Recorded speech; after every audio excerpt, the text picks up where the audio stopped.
Vocês estão assistindo aqui o 11 News e agora, melhor ainda, em companhia deste que foi meu amigo, mas dos tempos da Unicamp, meu querido Mauro Patrão. O sobrenome dele é Patrão. Eu não posso falar nada porque o meu sobrenome é Conde também, então né, dá mais ou menos no mesmo, né? Mas eu já falei para ele que eu não gosto de patrão, viu? Eu sou contra patrões. Tudo bom, Mauro? É, Pois é, eu falei que você pode me chamar de boss, né? Pode Boss. me chamar. Eu brinco que eu sou o primo pobre do Hugo Boss. Eu sou o primo pobre do Hugo Boss. Do Gubosa. Tá certo. Olha, o Mauro. Olha, hoje a gente vai ter uma discussão importante aqui, gente, sobre o Fernando Haddad, sobre os descaminhos eventuais do Ministério da Fazenda, uma visão, né, de alguém que é, além de economista, é matemático, ou vice-versa, além de matemático, é economista. Deixa eu apresentar o Mauro para vocês. Mauro Patrão, ele é professor associado da UNB, graduado em engenharia mecânica, mestrado e doutorado em matemática, mestrado e doutorado em economia. É orientador de mestrado e doutorado e autor de 3 livros e de dezenas de artigos científicos publicados em revistas internacionais. Participou do grupo de trabalho liderado pela ASECOR, que elaborou uma proposta de novo arcabouço fiscal, que foi apresentada à equipe econômica de Lula ainda no segundo turno e que foi debatida com a economista Mônica De Bolle pelo canal do YouTube da ASECOR. Explica essa sua experiência para a gente começar, Mauro, que eu mesmo só soube depois que eu recebi a sua biografia aqui. Como é que foi essa colaboração com relação ao arcabouço e vingou essa colaboração de vocês? Foi uma colaboração de cerca de 6 meses, Gustavão, que aconteceu ali no final do primeiro semestre de 2022 e foi até mais ou menos ali no início, na metade do segundo semestre de 2022. Mas antes de contar um pouco essa história, eu queria agradecer o seu convite, dizer que eu estou muito feliz de estar aqui com você. A gente se conhece, né, 20 anos, desde a época que a gente era cabeludo. E eu acho que você faz um trabalho muito importante, né? Minha mãe é uma fã sua, já de muito tempo, está aí assistindo, disse que assistiu, falei que ia ser um estouro. Eu acho que você faz um trabalho muito importante, porque você é um cara que é claramente de esquerda, mas você ajuda a gente a refletir mais, sabe? Essa coisa de não ficar tão preso a dogmas. Eu acho que isso é muito importante. Eu acho que está faltando ter mais debate dentro da própria esquerda, e acho que às vezes a gente briga desnecessariamente entre si, a gente pode ter uma conversa mais respeitosa com divergências, e às vezes um consegue influenciar o outro, né? Bom, sobre essa experiência, a ASECOR é uma associação nacional da carreira de planejamento e orçamento. E aí, algumas pessoas me convidaram para participar, e eu me ofereci para participar, e a ideia era o seguinte: se todo mundo sabia que aquela emenda constitucional do teto do Temer, ela ia cair. Todo mundo já tinha dado isso em 2022 como certo. E como existia uma possibilidade muito grande do Lula voltar à presidência da República, se começou a articular como é que poderia ser feita essa mudança, né? E esse grupo, não houve, na verdade, por parte da esquerda, publicamente, uma articulação pública muito grande, não teve muitos atores naquele momento fazendo isso. Aí a gente tomou essa iniciativa e ficou durante 6 meses discutindo entre pessoas que tinham visões não necessariamente idênticas, o que poderia ser uma alternativa que fosse, inclusive, viável politicamente de ser aprovada no Congresso, né? Porque também não basta você substituir pelo que você sonha, certo? Você tem que substituir por algo que seja viável. E também eu acho que essa é um pouco incompreensão de parte da esquerda em relação ao governo e ao Haddad, né? Não é assim, você não está ali, a gente não está digamos assim, na esfera só das nossas vontades. A gente tem que perceber que também existe o que é o possível, né? Politicamente viável. E aí a gente teve a oportunidade, logo que o Lula passou para o segundo turno, a gente teve a oportunidade de ter uma conversa fechada, porque, né, era um assunto muito delicado, mas a gente teve uma conversa com o Guilherme Mello, que é secretário de Política Econômica do Ministério Jovem, talentoso. Um representante da Unicamp, com o Nelson Barbosa, que foi meu orientador na economia, no doutorado, e a Esther Dweck, que é ministra do MGI, né? E foi muito interessante, porque eu não vou fazer indiscrição, dizer quem falou o quê, mas algumas pessoas ali, um desses três, achou que a nossa proposta ela era uma proposta final, mas não uma proposta inicial, que a gente tinha que ser mais ousado e, nessa alternativa ao teto. E, no final das contas, a nossa proposta, eu acho que era bastante razoável, e o que foi lançado pelo governo foi muito mais rebaixado do que a nossa, que foi considerada naquele momento. O resultado final ou o inicial? O inicial, agora. O inicial. Certo? Por quê? Porque, assim, apesar de eu achar que, e todo mundo concordar que melhorou, obviamente, em relação ao que era o teto do Temer, existe alguns problemas que eu posso depois dizer sobre o arcabouço aprovado. Inclusive, uma análise que eu fiz até chegou aos ouvidos do Haddad por um outro caminho, por um outro professor que eu conheço, que tem o WhatsApp do Haddad. Mas, assim, esse problema que ele pode ser resolvido de algumas maneiras. E a maneira como o governo parece que está ventilando resolver, eu acho que talvez não seja a maneira mais adequada. Inclusive, eu vi uma conversa sua com o Horta, e o Horta também estava preocupado em relação a esse ponto específico. Né? Qual que é o ponto? Desculpa.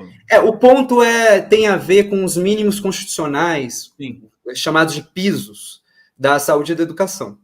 Né? Existe uma certa incompatibilidade entre a regra do arcabouço e...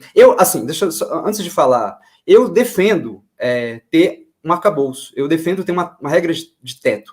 Só que você pode ter regras de teto que são péssimas, como era do Temer, que você só corrige pela inflação, ou você pode ter regras que são muito mais bem desenhadas, né? Então, eu acho que não é... Assim, você pode não ter regra nenhuma, que é o que algumas pessoas às vezes defendem, mas é um pouco complicado. Mas você pode ter uma regra de gastos que dê uma certa previsibilidade, mas que ela não comprima o tamanho do Estado. Que o ponto é esse. Na verdade, tem dois pontos. O tamanho do Estado que a gente quer e para onde vai o dinheiro, o gasto, vai para onde? Vai para que atores? Né? Você pode ter um Estado muito pequeno, mas o dinheiro, assim, muito pequeno não dá, mas um Estado até menor do que o nosso, mas boa parte do dinheiro não ir para a taxa de juros, para pagar juros. Pode acontecer. Você pode ter um Estado menor e não ter tanta isenção fiscal como a gente tem, que é a luta do Haddad agora, e investir mais. E você pode ter um Estado razoavelmente grande. Eu não acho que o nosso Estado é grande, como proporção do PIB, mas que você dá muita isenção fiscal, paga muitos juros, e então, assim, são dois pontos que são diferentes. Você pode ter um Estado menor, um Estado maior, e você pode ter um Estado que devolve mais ou devolve menos. Eu acho que essa é uma discussão importante que a gente tem que fazer, e não, às vezes, confinar a discussão em certas caixinhas que as pessoas acabam confinando. Olha, o Mauro, gente, ele traduz de maneira muito eficiente para a gente que não é especialista essas discussões mais sofisticadas que estão rondando ali a atuação do Fernando Haddad. Não, eu já falei isso para você, você tem esse talento e eu acho que a gente precisa aproveitar muito e eu quero aproveitar e vamos entrar. Você já falou um pouco do arcabouço, deixa eu só trazer aqui um comentário. Você foi me elogiar, ó. Aí o pessoal aqui já veio também na carona. O Adiler Sonoro dizendo: Gustavo Conde foi pioneiro em afirmar que a esquerda não sabia usar a mídia alternativa. Nesses quase 10 anos mudou um pouco, mas tem que melhorar. Obrigado, Adilércio. A irmã Palestina aqui, nós amamos Conde, obrigado. E a Maria Noemi está fazendo um pedido aqui, que eu sempre atendo na medida do possível, né? Conde, por gentileza, une aqui na telinha os News, a influencer pernambucana Karina Santos e a nossa querida Helenira Vilela, para falarem das ameaças sofridas pelos seguidores da ex-primeira-dama. Vou unir, eu adoro a Helenira, e vamos ver se semana que vem eu trago elas aqui no 11 News. Mauro, eu ia chamar você de patrão, ops, espera aí, não posso fazer isso. Ô Mauro, o seguinte, explica para a gente, o Haddad está sendo, ele foi muito criticado por setores da esquerda, vem sendo criticado dentro do próprio PT. O Zé Dirceu saiu em defesa do Haddad e falou, não pode acontecer isso, porque né, tem que estar junto, o programa é do governo, é o Lula que... Tá. Explica para a gente por que ele está sendo incompreendido, digamos assim, nesse percurso que ele está fazendo. Muita gente diz que ele está defasado teoricamente, e o Haddad é um monstro intelectual pela formação dele, a gente sabe os interesses que ele tem, as interlocuções globais que ele tem, ele é muito respeitado na Europa e também nos Estados Unidos. Eu queria que você explicasse um pouquinho para a gente que apito que o Haddad toca. Pois é, não, então, essa pergunta é essencial e dá gancho para eu, inclusive, dizer como é que a gente voltou a conversar. Eu percebi você, corretamente, na minha visão, meio sozinho nessa tarefa de tentar, de uma certa forma, defender o Haddad dessas incompreensões. E aí eu falei, eu vou entrar em contato, faz muito tempo que eu não falo com o Gustavão, mas eu vou mandar um e-mail para ele, e aí estamos aqui conversando hoje. Acontece o seguinte, na economia existem diversas correntes, né? A corrente majoritária nos países desenvolvidos, principalmente nos Estados Unidos e Europa, e eu vou falar mais, inclusive, especificamente dos Estados Unidos, e eu acho que as pessoas têm que prestar atenção um pouco no que os Estados Unidos fazem, principalmente internamente, não o que eles dizem para os outros fazerem, entendeu? É uma diferença muito grande. Ela não tem muitos representantes aqui no Brasil. Existe aqui no Brasil duas linhas mais marcadas, que digamos assim, os chamados pós-keynesianos, que são mais heterodoxos, e a escola mais próxima ali de Chicago, que o pessoal nos Estados Unidos chama de fresh water, água doce, né? O pessoal que fica no litoral é mais progressista, o pessoal que fica lá perto de Chicago é mais conservador.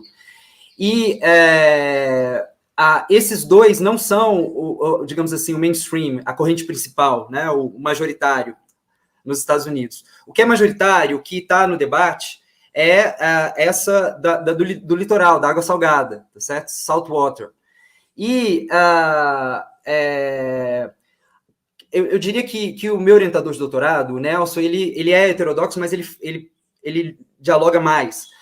E aí, o que acontece é que as pessoas ficam achando que o Haddad está falando algo muito diferente do que os keynesianos falam lá. E não é verdade. O que ele está propondo é algo mais ou menos na linha do que a ministra da Fazenda de lá, né, secretária do Tesouro, a Janet Yellen, que foi presidente do Federal Reserve, que é o Banco Central famoso, o Banco Central dos Estados Unidos, basicamente fazer o que os Estados Unidos estão fazendo. Aliás, os Estados Unidos, quer queira, quer não, quer gostemos, quer não, está saindo muito bem. A inflação retornou já para perto de 2%, o desemprego é o menor da história, tá a economia crescendo para caramba. Por quê? Porque fez essa coisa que não é nem Chicago, nem necessariamente o que o pessoal vem falando muito aí sobre a teoria monetária moderna, né? Que é algo que tem muita interseção com o que o Haddad e a Janet Yellen concordam, mas existem algumas diferenças e algumas divergências, entendeu?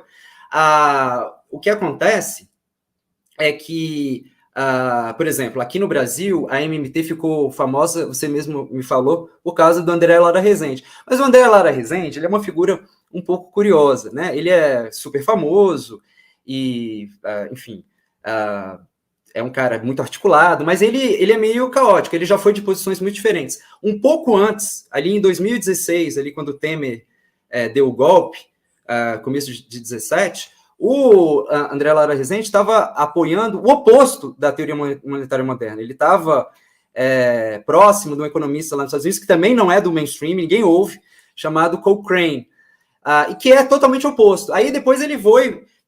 Na verdade, na minha visão, as críticas que muitas pessoas fazem hoje em dia aqui no Brasil, tanto a esquerda, principalmente a esquerda, ao mainstream são um pouco infundadas. Eu acho que, basicamente, todo mundo concorda com algumas coisas que a teoria monetária moderna concorda. Por exemplo, o governo ele não tem uma restrição monetária, porque o governo cria moeda. Então, isso aí é ponto pacífico. Então, você não arrecada porque você não tem dinheiro para poder... a tributação, ela existe por outros motivos. Na verdade, eu até comentei com você, a gente conversando ontem, existe sempre o conflito distributivo nessas questões todas. A inflação é um tipo de conflito distributivo, tributação é um tipo de conflito distributivo. Para onde vai o dinheiro, ou seja, o gasto fiscal... Né? Você gasta com Bolsa Família ou você gasta com isenção da indústria automobilística? Isso também é conflito distributivo e por aí vai. Então, a economia, por isso que o correto é a gente tratar a economia como a economia era tratada no século XIX, como economia política, porque tem exatamente esse aspecto de disputa política. No século XIX era assim, Se chamava de political economy. Olha Depois, em inglês, virou economics. E muita gente diz, deveria voltar a se chamar political economy, porque, na verdade, é economia política, né? Porque ela ficou muito capturada pelo mercado, né? Ela ficou muito capturada pelo mercado e alguns debates que são muito importantes, mas que estão já faz mais de uma década acontecendo no mainstream dos Estados Unidos, europeu, por exemplo, o Piketty, que foi objeto da minha dissertação de mestrado na economia, voltou a se lidar com a distribuição, com desigualdade. Isso ficou durante quase 30, 40 anos. Uma economia humana, né? É uma economia que, desde o início, lá no final do século XVIII, início do século XIX, tanto Adam Smith, mas David Ricardo, e aí depois, continuando por um caminho mais revolucionário, Karl Marx, o debate era todo sobre distribuição. Sabe? Qual parte que vai para os capitalistas, qual parte vai para os trabalhadores. Hoje em dia, a preocupação é também essa, mas também é a distribuição chamada de pessoal da renda. Certo? Então, você tem uma distribuição, tem os 50% mais pobres, os 40% entre... depois os 10% mais ricos, dentro dos 10% mais ricos, os 1% mais ricos, e aí vai, né? E você vê que, hoje em dia, se tem uma preocupação muito mais acentuada em relação a isso. Então, inclusive, eu estava ontem vendo uma notícia, saiu, aliás, o Nassif vai entrevistar hoje, às 5 horas, um cara muito interessante chamado Sérgio Gobetti, um economista. Como você vai conversar com o Nassif hoje, ele vai falar, talvez, disso com você. Mas ele trouxe uma notícia muito interessante, uma pesquisa dele sobre o imposto de renda, mostrando como é que o crescimento da renda das pessoas, todas as pessoas no Brasil tiveram sua renda crescendo de 2017 para cá.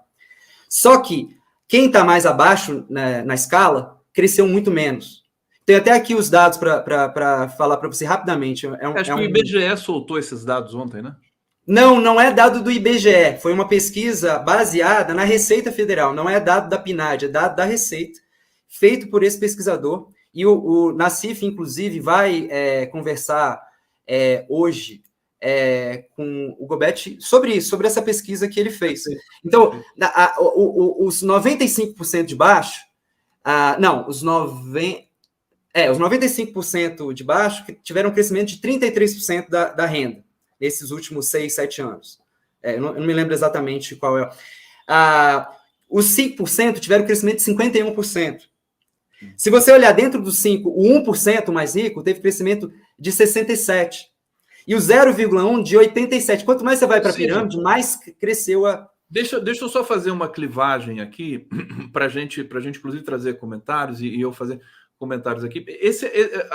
O Mauro e eu, a gente combinou de que esse é um trabalho de, como se diz por aí, formiguinha. É um trabalho de médio prazo, porque não dá para quebrar dogmas assim, ou essa histeria, às vezes, que aparece no comentário público sobre Fernando Haddad, de uma vez só. Então, a gente vai, aos poucos, trazendo elementos para que vocês, né, exerçam também as capacidades respectivas críticas, para que possam constituir uma opinião mais formada sobre economia, sobre caminhos, tá?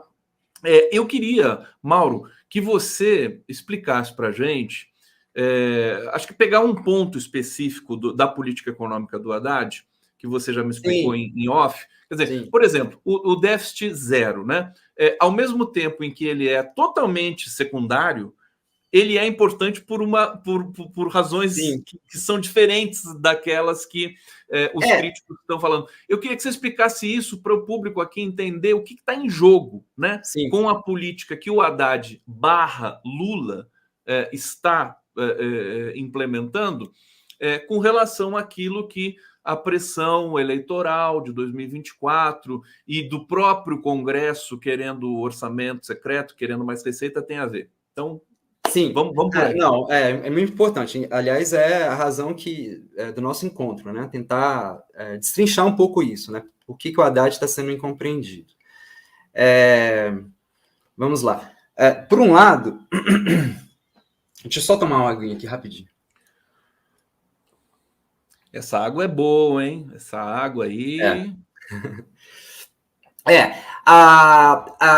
O Haddad sempre diz, eu acho que não vai ter economista que vai discordar disso, que a política fiscal e a política monetária são dois braços do mesmo organismo. Não sei se você já ouviu ele falando isso, mas significa que uma influi na outra, e é quase, no fundo, um artifício conceitual, didático, de separar essas duas esferas. Tanto é que, em algumas análises, você junta o Banco Central dentro do governo como um governo estendido. E aí você faz uma análise desses dois braços realmente como parte do mesmo organismo. Agora, acontece o seguinte, eu nem acho que a gente tem que perceber que o Haddad, ele é um ator político. Ele não é um analista. Então, assim, nem tudo que ele está defendendo é o que necessariamente ele acredita. Mas, às vezes, ele usa certas alavancas para conseguir certas coisas. Então, eu não acho que o Haddad acha que ter 0,5% de déficit vai fazer diferença. Porque não vai. Inclusive, ele falou isso.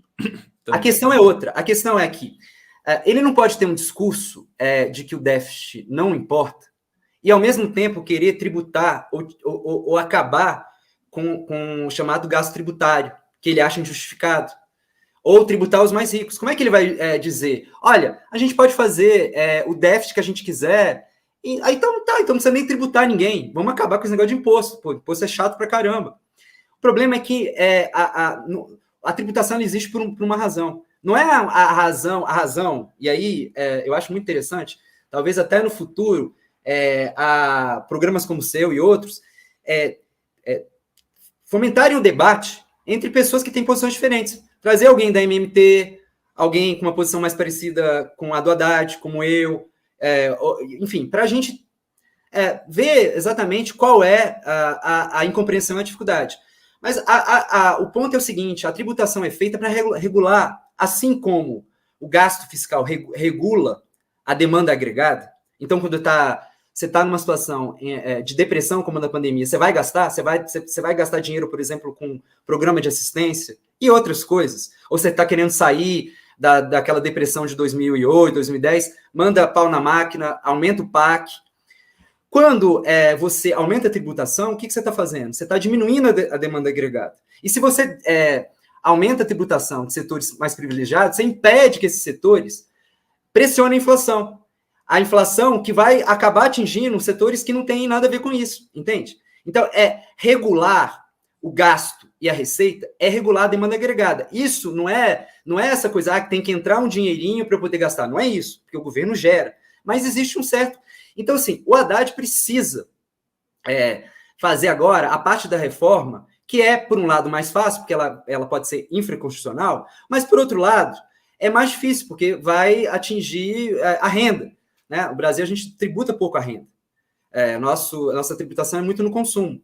Então, assim, se o Haddad já dizer direto, olha, não tem problema nenhum. Como é que ele vai ter alavanca para falar assim, não... credibilidade, né, para fazer...